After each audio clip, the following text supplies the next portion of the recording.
और यूक्रेन की जंग अब सिर्फ मोर्चों की लड़ाई नहीं रह गई।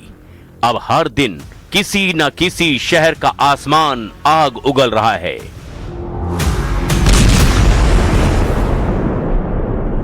किसी घर की छत मलबे में बदल रही है, किसी परिवार की जिंदगी एक धमाके में खत्म हो रही है।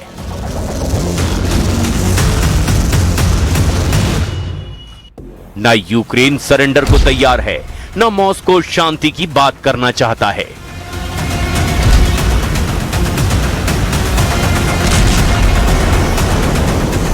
चार साल बाद न जंग बदली न तबाही।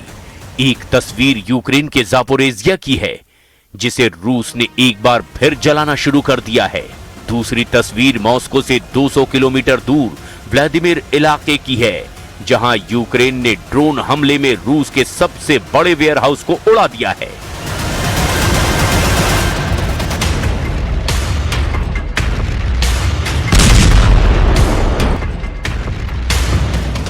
जापोरेजिया में रूस ने 90 मिनट में एक के बाद एक 8 गाइडेड बम से यूक्रेन के इस शहर को जलाना शुरू कर दिया। धमाका इतना जोरदार था कि पूरी की पूरी रिहायशी इमारतें हिल गई, घरों की दीवारें गिर गई, मलबे के नीचे जिंदगियां दब गई। सब कुछ तबाह हो गया, कुछ भी नहीं बचा। अलमारी, टीवी, फ्रिज, दरवाजे, खिड़कियां, सब कुछ टूट गया। रेस्क्यू टीम मलबे के नीचे फंसी महिला को निकाल रही है। घायलों को मौके पर ही प्राथमिक इलाज दिया जा रहा है और अस्पतालों में एक बार फिर से युद्ध के जख्म गिने जा रहे हैं। जापोरेजिया के गवर्नर के मुताबिक इन हमलों में 71 साल की एक बुजुर्ग महिला की मौत हो गई, जबकि 31 लोग घायल हुए हैं। लेकिन जंग की कहानी का ये सिर्फ एक हिस्सा है।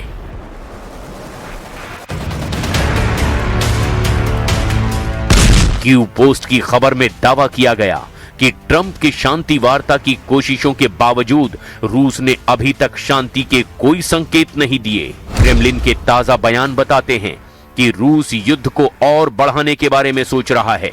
यूक्रेन का दावा है कि युद्ध ही पुतिन के शासन का आधार बन गया है। अगर युद्ध खत्म हुआ तो रूस में आर्थिक संकट, अपराध और बड़े पैमाने पर जनसंख्या नुकसान जैसी समस्याएं खड़ी हो जाएंगी। इसीलिए क्रेमलिन युद्ध जारी रखना चाहता है।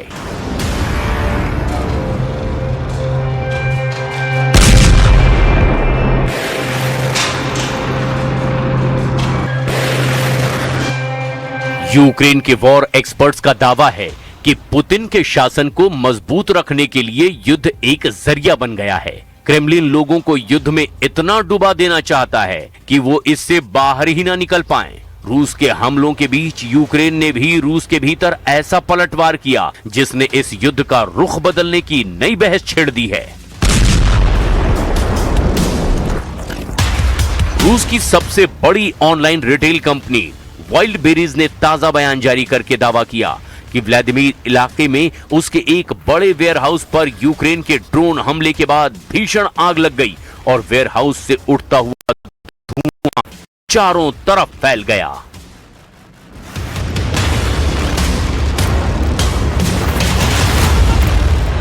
यूक्रेन लगातार रूस की कंपनियों को निशाना बना रहा है। एक दिन पहले 2 अगस्त को रूस के समारा इलाके में यूक्रेन ने वाइल्डबेरीज वेयरहाउस को निशाना बनाया था।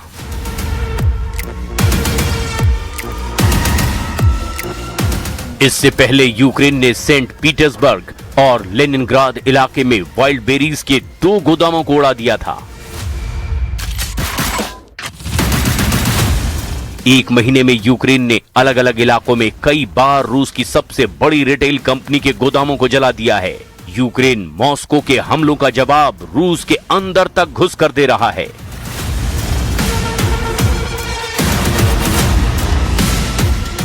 यूक्रेन न सिर्फ रूस की सप्लाई चेन को डिस्टर्ब कर रहा है, बल्कि ऊर्जा ठिकानों को भी तबाह कर रहा है।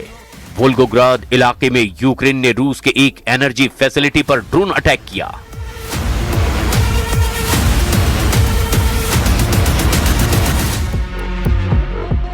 यूक्रेन अब सिर्फ वेयरहाउस नहीं उड़ा रहा, बल्कि रूस की उस ताकत को निशाना बना रहा है जिसके दम पर यह जंग 4 साल से चलती चली जा रही है।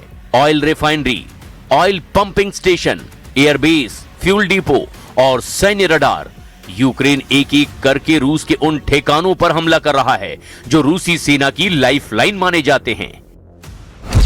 कीव का दावा है कि बशकोर्तोस्तान में 1300 किलोमीटर दूर मौजूद ऑयल पंपिंग स्टेशन पर हमला हुआ।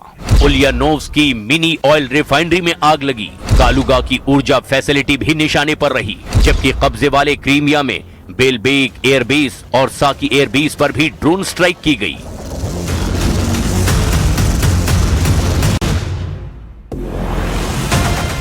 यूक्रेन का दावा है कि इन हमलों का मकसद सिर्फ आग लगाना नहीं, बल्कि रूस की उस युद्ध मशीन को कमजोर करना है जो हर रोज यूक्रेन पर मिसाइलें बरसा रही है। इन्हीं हमलों के बाद राष्ट्रपति व्लादिमीर ज़ेलेंस्की ने बड़ा बयान दिया। उन्होंने कहा, युद्ध वहीं लौट आया है जहां से शुरू हुआ था। यानी जिस रूस ने फरवरी 2022 में यूक्रेन पर हमला शुरू किया था, आज वही रूस अपने शहरों, अपने एयरबेस, अपनी ऑयल डिपो और अपने औद्योगिक ढांचे पर लगातार हमले झेल रहा है। कीव का कहना है, अगर यूक्रेन का कोई शहर सुरक्षित नहीं है तो फिर रूस का कोई सैन्य या आर्थिक ठिकाना भी सुरक्षित नहीं रहेगा।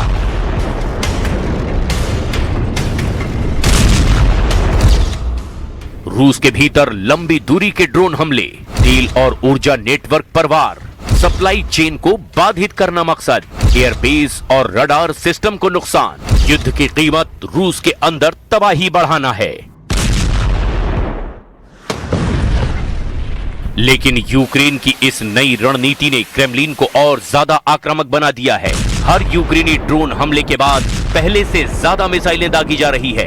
कभी कीव, कभी खार्किव, कभी ओडेसा तो कभी जापोरेजिया। रूस लगातार यूक्रेन के शहरों को निशाना बना रहा है। यानी जितना ज्यादा युद्ध रूस के अंदर पहुंचता जा रहा है, उतनी ही ज्यादा तबाही यूक्रेन के शहरों में दिखाई दे रही है।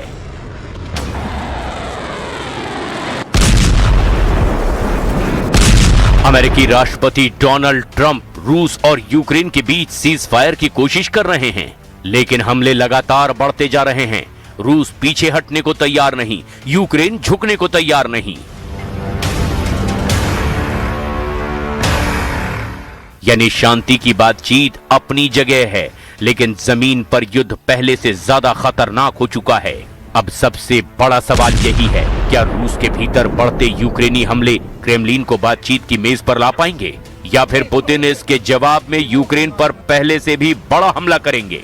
क्योंकि इस युद्ध में अब सिर्फ मिसाइलें नहीं चल रही, दोनों देश एक दूसरे की अर्थव्यवस्था, ऊर्जा व्यवस्था और सैन्य ताकत के साथ जनता के मनोबल को भी निशाने पर ले रहे हैं। इसी वजह से 4 साल बाद रूस यूक्रेन युद्ध अपने सबसे खतरनाक दौर में पहुंचता दिखाई दे रहा है। case of President Zelensky, he'd like to have some Patriots, he'd like to have some Tomahawks, which are, lethal, one offensive, one defensive. And we have to be very careful about letting somebody build them.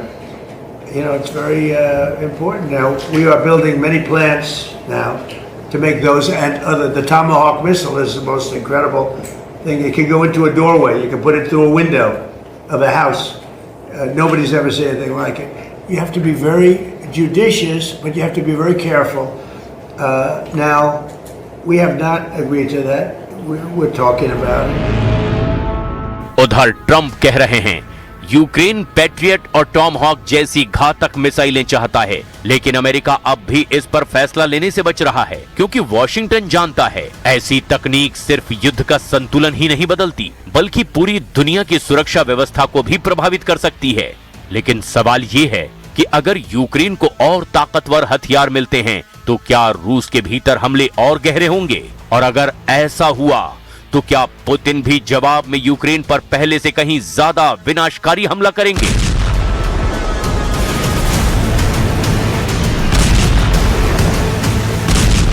क्या Ukraine रूस के भीतर और गहरे हमले करेगा? क्या Ukraine पर और बड़े मिसाइल अटैक होंगे? क्या ट्रंप की शांति पहल सफल होगी? क्या जंग और खतरनाक होगी?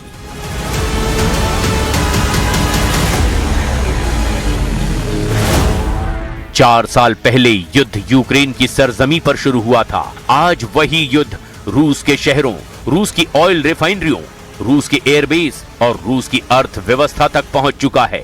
यही वजह है कि ज़ेलेंस्की कह रहे हैं युद्ध वहीं लौट आया है जहां से शुरू हुआ था।